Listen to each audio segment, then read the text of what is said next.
I tried everything that everyone always lists off. Yeah, I tried it all. I think speaking with someone about your personal situation was absolutely vital. I genuinely didn't believe recovery was possible.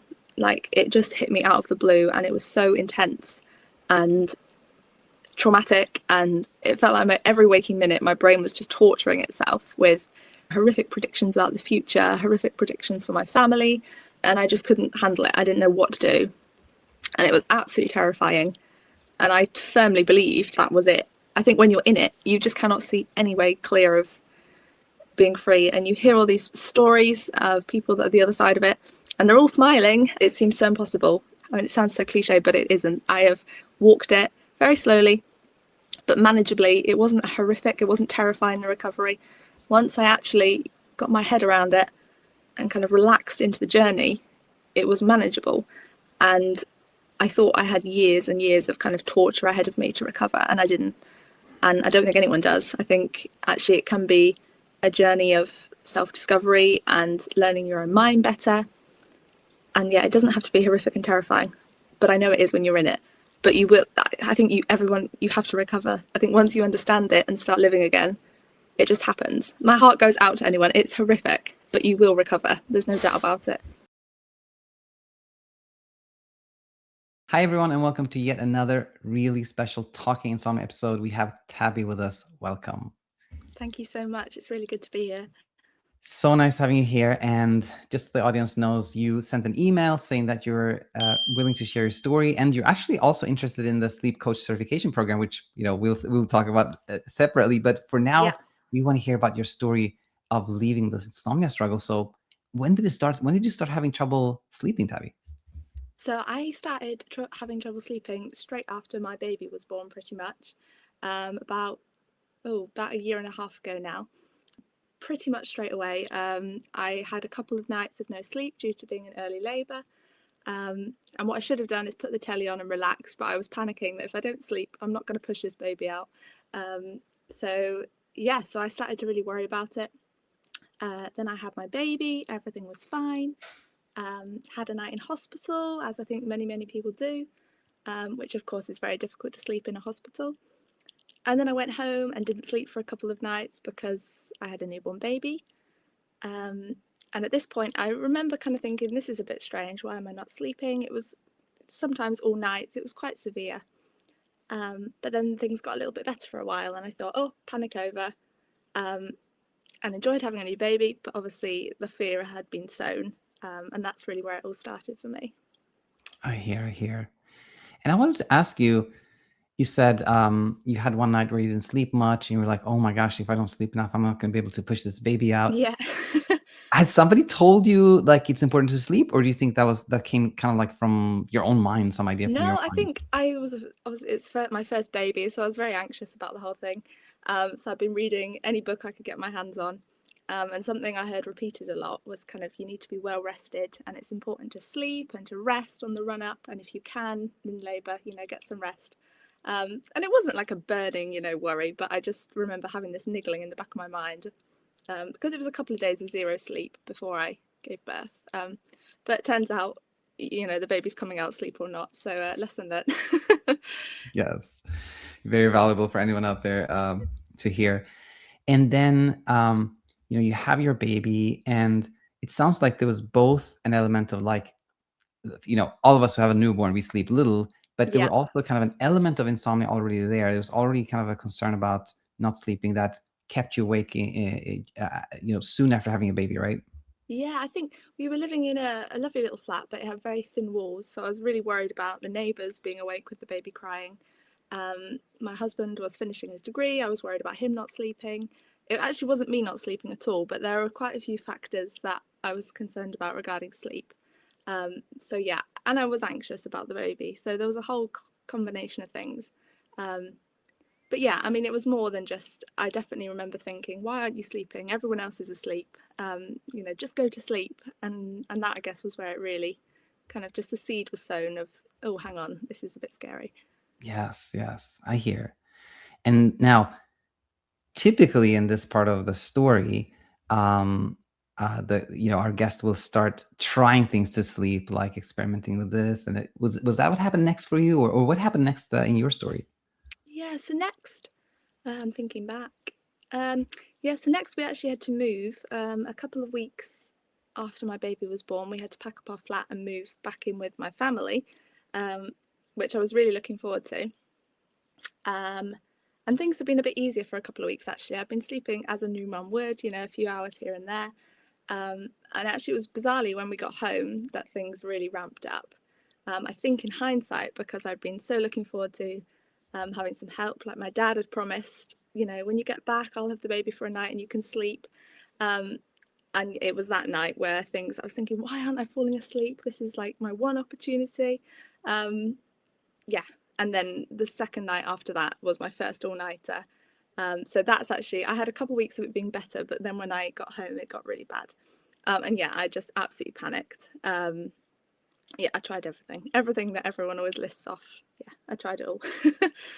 Yes, and we want to hear more about that, of course. But it sounds like to me, and I want to run this by you, Tabby. But the seed has been sown there, or the seed has been planted there around like the kind of like there's a problem around sleep. A fear of not sleeping was there, but you were also very preoccupied. Like you had a baby, you were in the move, you were going to move with your parents. So in some shape or form, like the attention was going in that direction too. It was not entirely going towards sleep, and you were actually doing okay.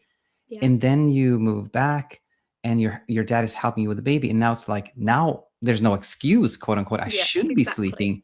That really, is that how it happened? Or you think? No, I think exactly. I'd just been kind of going on autopilot. There was so much going on. And I think when I finally could crash was when I thought, oh no, yeah, definitely. That's fair to say. Wow. And then I know you listen to many of these stories and it may sound repetitive, but it's still, I think, helpful to hear about, like, what did you try next? What are all the things you tried?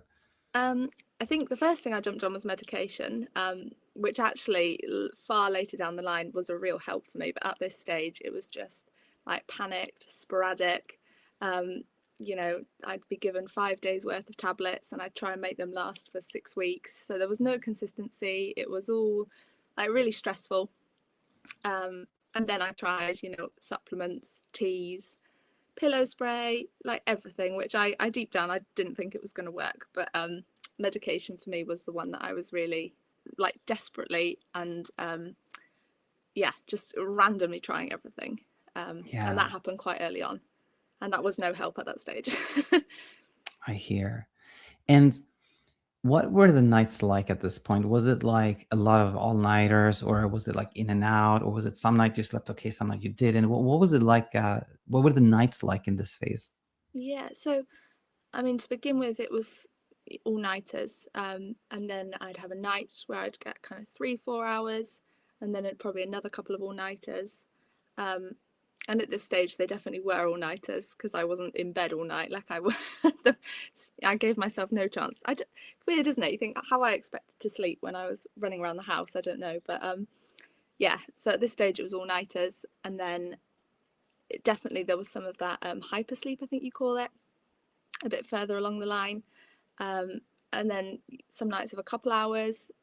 Just a real mixture, actually. I think probably every combination I had during that period. Yeah. And I wanted to ask you, you mentioned you were like, quote unquote, running around at night. Yeah. Was this because you had heard that you're not supposed to be in bed if you don't sleep at night, or was it maybe to escape the bed, or what? Yeah. Yeah, a combination of, I think the first couple of times it happened, it was just panic. So I'd go and sit outside, I'd go for a walk, just anything to kind of avoid, just being alone in a house that was sleeping. And then, it was like after a while, like lying in bed just was so physically uncomfortable. So I would get up and, I did all sorts, like none of it was helpful and none of it was enjoyable. And at this stage, it wasn't any attempts to befriend wakefulness or do anything nice. It was just oh my goodness, what's happening? Yeah. So a little bit of maybe thinking I shouldn't be in bed if I wasn't asleep, for sure. Okay. Yeah. And at this point in time, you're a new mom, and that comes with some, some responsibilities and obligations. What were your days like, and how do you cope during the day? Not well. I think, again, one of the things I think probably made it worse was moving back in with family, because I had a lot of help at this stage. Whereas I think if we'd been on our own, I'd have had more responsibility, and therefore I'd have had, to kind of keep going a bit more and not focus on it so much. But I think my sister was at home, so I had a lot of help with the baby. So I did have a lot of time to panic, really, which wasn't helpful in hindsight. But obviously, as well, I was caring for my baby and trying to just do normal life as much as possible. But a lot of researching, a lot of kind of just desperately pondering and spiraling, and yeah, they weren't happy days. Yeah. At this stage, did you come across CBT-I? No, I didn't actually. Well, yeah, I think a few YouTube clips, but I never really came across it properly or tried it, to be honest. All But right. I heard of it. Yeah, the phrase was thrown around a bit. All right. So you're, in a difficult place. Things are kind of spiraling, and what happens next? Yeah, so this period was several months, probably 4 or 5 months. Yeah, so I start kind of ringing around medical practices, going to the doctors, trying like what's it called, postnatal mental health teams, all of which you kind of push like the postnatal depression, which I didn't think it was. Like, none of the symptoms really matched.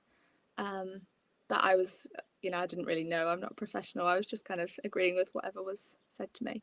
But things got really quite desperate. And where I am in the UK, we lack quite a lot of funding, so it's not as well equipped, very long waiting lists. So it was really difficult to get any kind of support up here.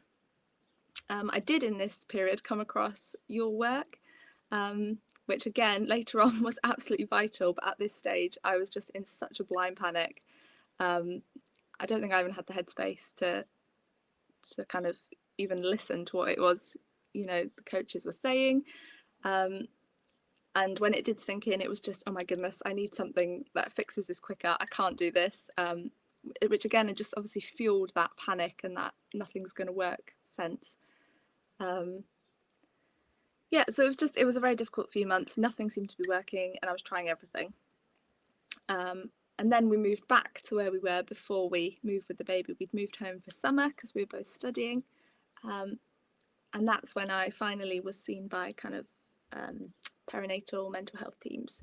So that was the first time I kind of got some support. So that was good. I'm glad you finally got that after the summer. And do you think were they teaching you or educating you in a way that was helpful, or was it mainly just having somebody to talk to that helped, or what do you think was helpful with that perinatal support? What was help? Yeah. So I mean, eventually I was hospitalized, which was helpful actually in the big scheme of things. I just was in such a state that I couldn't really function. But again, in hindsight, not from lack of sleep, from just months and months of like panicked adrenaline. Yeah, so I spent 6-8 weeks in a hospital down in the Midlands area, which is where we'd moved back to. And they were incredible. The staff are so incredible and kind, and I was so looked after. And it's they were a lovely, lovely team. But again, I was diagnosed with postnatal depression and anxiety, and like I always knew deep down it wasn't that. And that was actually a really scary time, because I was being told I had a diagnosis that I was convinced wasn't right, and I was being medicated heavily for that diagnosis. But I'd come across your channel months prior, and I knew that's what it was. I was just scared to face up to that, because at that point I'd interpreted that I have to do it all myself. Like, I just have to accept it. I just got all the meaning really twisted. And at that phase, and it seems silly in hindsight. I can't quite see where I got it so warped. But yeah, at that phase, it wasn't very comforting. But that's my fault, not your fault, because it's really good news. No, but it's in a way, it's also easy to understand that, because when we are in this sense of like, I'm in danger, there's a threat, there's something's attacking me, and somebody says, no, actually you're not in danger, you can just friends, we're not ready for it. We're just like, no, skip this. Exactly. I want to attack this. I want to shove heads back, right? No, that's a really good, that's exactly it. Yeah. All right. But yeah, I'm glad you had that experience. Is sometimes we hear of people in our community who are hospitalized and they get like they feel I have no support at all. They're just kind of like put in some place and being medicated. But I'm so glad that you had like that a team that was supportive. Yeah, Although you also sense that something was kind of not right with the diagnosis and whatnot. definitely. So Yeah. yeah, I think yeah, just curious what kind of like what happens next here. You're eventually discharged and yeah, what happens next? So I'm discharged. I think what really helped during this period is they obviously put me on very strong sleeping tablets, um, which for the first time did kind of consistently help. But obviously, again, I was only kind of allowed a certain amount, and it was while I was under their supervision. So I knew deep down it wasn't going to help in the long run. But for that period, I'd actually had some downtime when I think my body had rested and recovered a little bit. So then I was discharged, and to be honest, I felt no better. Like I was desperately panicked. I didn't know how on earth, I was going to move forward. And if anything, it was a bit worse because I'd felt like, well, I've had the absolute best support anyone can offer. Like it's incredible to get what I had. There's massive waiting lists. Like I'm very grateful for that period in a way. But there was the sense of, well, what's next? If that's not helped, what can help? So it was mixed. It was mixed feelings on discharge day. But very quickly after being discharged and starting to fall back into, I was really struggling, thinking, this hasn't helped at all. I came back round to the bedtime app and the sleep coach school, and that was the real turning point. I think I'd had this really traumatic experience, but at the same time, that experience had given me some clarity and some much needed rest, and I kind of came at it with a fresh eyes, I guess. Yeah. Yeah. And when I'm hearing that, I'm thinking in some way it's almost like you exhausted one path, Yeah. you right, you're kind of No, hospitalized but on definitely. heavy medication, and that didn't really lead to kind of like the full relief. So in some Yeah. shape or form, maybe then you're like, okay, well, then I'm ready. Like I'm ready for the path I wasn't really ready for before or Yeah. something. Does that make No, sense? definitely. Yeah. Yeah. No, that's definitely the case. Yeah. It was kind of like, well, I've got one more thing to try. Perhaps I Yeah. should give it a real chance. Yeah. And at this point, had you already tuned into the YouTube channel quite a bit, or did you kind of Yeah. start doing that now? No, so I'd watched the YouTube channel loads and loads back early on, but from this not very good headspace. Um, and I'd done the bedtime app in this period for a couple of months. Again, which is all helpful. It all made logical sense, but I just couldn't seem to do anything with it at this point. I'd also chatted with Coach Ali just before I went into hospital, actually, and chatting to her was the first time in this entire few months that I kind of felt real peace and clarity. I was like, this is what this is. Um, this is what I need to do. And she was really helpful explaining actually what it meant, not what I thought it meant. So I was very grateful to her. But then a week or so after that, I had this enormous speed bump, which is what got me hospitalised. But just, I mean, Coach Ali was bang on. I just wasn't ready for it to hit that strong again. But yeah, then coming out of hospital, I connected with Coach Michelle. Again, she was super helpful. And it was actually, that's again another turning point. It was chatting with someone who understands your course inside out, who could actually tell me what it actually meant, what it didn't mean, and really helped me break down some of the beliefs I'd built up around it all. And I'd really recommend that to anyone. Like, I think speaking with someone about your personal situation was absolutely vital. Yeah. I'm so glad you're connected with Michelle, and now, how did you find her through the channel as well, or did you find her Yeah, online, or so how did you find Michelle? well, I found Ali through your channel, Yeah. and she was incredible. And then I found Michelle through your channel, and Michelle on her webpage had loads and loads of testimonies, and I've been reading through them for hours and hours. And I think that's probably why I went with Michelle. It was yeah, just I'd been reading lots of encouraging stuff on her page. But she was, yeah, just I guess in my head I had this idea that recovery looked like for some reason I thought I had to go through it all again, but with kind of a grateful, accepting outlook. And I think that was always what was keeping me stuck. It was this massive mountain ahead of me that I had to face it all again, you know, with a different perspective, and I just couldn't do that, or I didn't feel like I could. And yeah, kind of breaking it down as no, you don't have to do that. Like, you don't know what you have to do yet, but it doesn't have to be terrifying. It doesn't have to be like unmanageable. It can be in small, manageable amounts, step by step, you know, supported with help and reassurance. Just all that kind of thing made such a difference. Yeah, real game changer. Amazing. Yeah. Coach Michelle is so great. And now I was going to ask you, do you remember any like, particular things she shared or said that were kind of like aha moments for you that were like, oh, Yeah. okay, I see it that way. Anything like that come to mind? Yeah. So both Michelle and Ali actually really helped me regarding medication. And again, that was another turning point. Like, you know, I guess I'd interpreted that medication can't make you sleep as kind of nothing can help, you're on your own.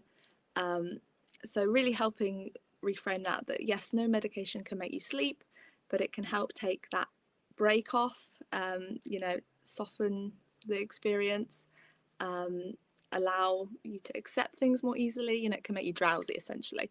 And seeing that as a tool rather than something that I shouldn't be using. So yeah, Michelle, her kind of thing that really helped was actually take it every night and say, I'm so grateful for this thing that's happening. You know, take it every night, no kind of on and off.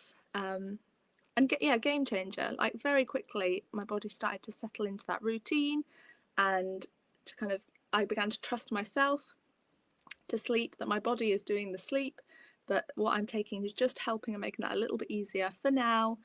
Doesn't have to be forever, but taking the pressure off myself to get off of it. Yeah, that, I think the whole being grateful and saying that I'm grateful for this when taking it was really helpful, because I'd really struggled with, like, I barely even take paracetamol. I don't like medication on the whole, but I needed it at the time, and that was okay. Yeah. I think this is incredibly helpful for the audience to hear, and for all of us in the community to think about, because it sounds to me as if you were very conflicted around taking sleeping pills, right? Yeah. And that can so easily become like we can become stuck between a rock and a hard place, because on one hand, we're thinking like, these medications could actually help me, so we want to take them. On the other hand, we're like, but I shouldn't take them. It's bad. I'm not the type of person that does it. And that creates so much friction. So when we just give ourselves the permission to say, it's okay if I take them, it's not a bad thing. It's like just a thing, support. Then we're actually kind and gentle with ourselves, right? And that is incredibly helpful. Would you agree with that? No, definitely. Yeah. And I think for me, it just, like, it brought it all down a notch, the medication. I think, whereas before, sometimes I was going days on end, you know, days and days, well, not days and days, but lots of days with no sleep. And just like, I couldn't cope with any of it. Whereas the medication just brought it down to a much more manageable level, where I could actually practice acceptance and I could befriend wakefulness, because it was in smaller, manageable blocks rather than, you know, a couple of nights back to back. It just, it made everything much more doable for me. Yeah. Wonderful. And now things are kind of getting easier, things are settling in, and like maybe just give us some idea of like, when was this time where you were how long ago was it that you were working with Michelle? I've still got a couple sessions with her left, actually. Okay. Because I bought a block. Yeah. A couple. I started working with Michelle back in November, I think. So Okay. not crazy long ago. Like, yeah. Very, very well. And have you found, for most, if not everyone in our journey, in our space, there tends to be, the non-linear journey, but some ups here and downs. Like you could say, some of the wobbly periods here and there. Have you found those happen for you as well? Yeah, definitely.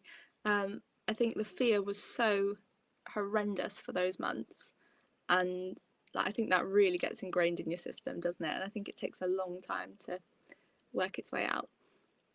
So yeah, although once I spoke to Michelle and I started taking medication, I started sleeping fairly consistently compared to what it had been, which was brilliant. But I was so petrified of not sleeping that I wasn't free of it by any means. Yeah, but the consistent sleeping, or at least the consistent not feeling quite so panicked, because there were nights when I didn't sleep much at all, allowed me to get back into work and to, take much more enjoyment in my son. I've lost my train of thought. Yeah, so that was really helpful. Yeah, yeah, And yeah. I think those things start putting structure back into your life, which kind of inadvertently helps.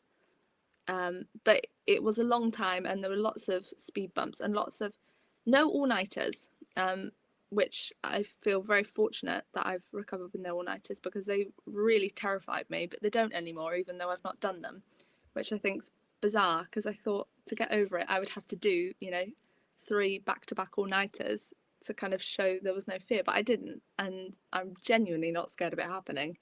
So, but yeah, lots of speed bumps with kind of just a couple hours a night, lots and lots of fear. Yeah, so yeah, sorry, long answer is yes, lots of ups and downs, but in manageable chunks, which was really key. Yes, yes. Wow, very well. Now, I think I just have my 2 last questions I have for everyone here, and one of them is, if you could travel back in time to maybe when it all started, Yeah, what would you tell yourself? I, I think I genuinely didn't believe recovery was possible. Like, it just hit me out of the blue, and it was so intense and traumatic, and it felt like every waking minute my brain was just torturing itself with horrific predictions about the future, horrific predictions for my family, and I just couldn't handle it. I didn't know what to do, and it was absolutely terrifying. And I firmly believed that was it.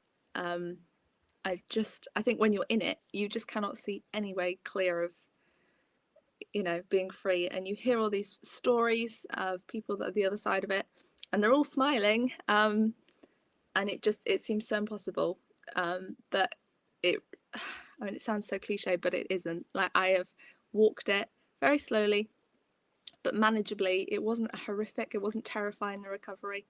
Once I actually got my head around it, and kind of relaxed into the journey, it was manageable. And I thought I had years and years of kind of torture ahead of me to recover, and I didn't. And I don't think anyone does. I think actually it can be a journey of self-discovery and learning your own mind better. And yeah, it doesn't have to be horrific and terrifying, but I know it is when you're in it. But you will. I think you have to recover. Like, there is no. I think once you understand it and start living again, it just happens. Yeah, again, that's very wordy, but I don't know. My heart goes out to anyone. It's horrific, but you will recover. There's no doubt about it. No, that's so nicely said, and if you had told yourself that, that Yeah. would surely have helped immensely. And now, my other question, which I'm sure you kind of know which it is, but I want to ask you, this journey, has it taught you things that have been helpful in other aspects of life? Yeah, I think definitely. I think, one, when you get to the end of yourself like that and feel that level of desperation for a sustained period, I think not much phases me anymore. There's been some difficult things that have happened in the last couple of months that before perhaps would have just knocked me to the floor.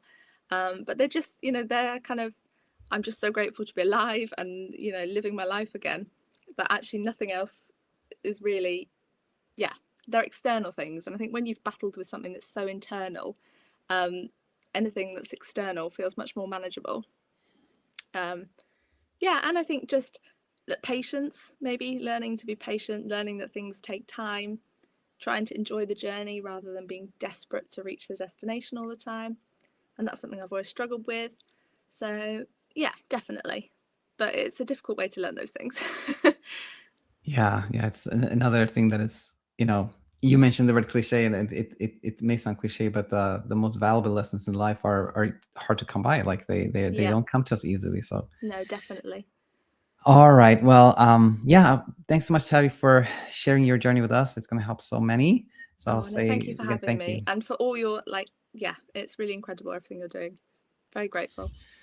Anytime, anytime. And this is a big part of it, because somebody hears your story, things get easier for them, then they will be a guest, and this way I think we'll reach so many in the world. So thanks again, Tabby, and thanks everyone for tuning in, and be in touch. Thank you so much. Hi there, it's me, Daniel, and I hope you found a ton of value in the video that you just watched. Now, leaving insomnia can be tricky, it can be difficult. That's why I put together the Insomnia Breakthrough Series. This is a free 3-day mini course in which I'll walk you through some of the biggest insights I've had after helping thousands of people leave chronic insomnia. In day 1, you're going to learn about the hidden insomnia loop and see why insomnia continues despite everything you've done to fix it. In day 2, we look at the turning point. We get to know Spiros and Kristen and see how everything shifted for them once they understood the hidden insomnia loop. And finally, in day 3, we look at the return to sleep and see what insomnia recovery actually looks like, so you're ready for the journey ahead. If this sounds like something you'd like to be part of, then simply head over to thesleepcoachschool.com and click the link at the very tippy top of the page. And if you join, I look forward to seeing you on the other side.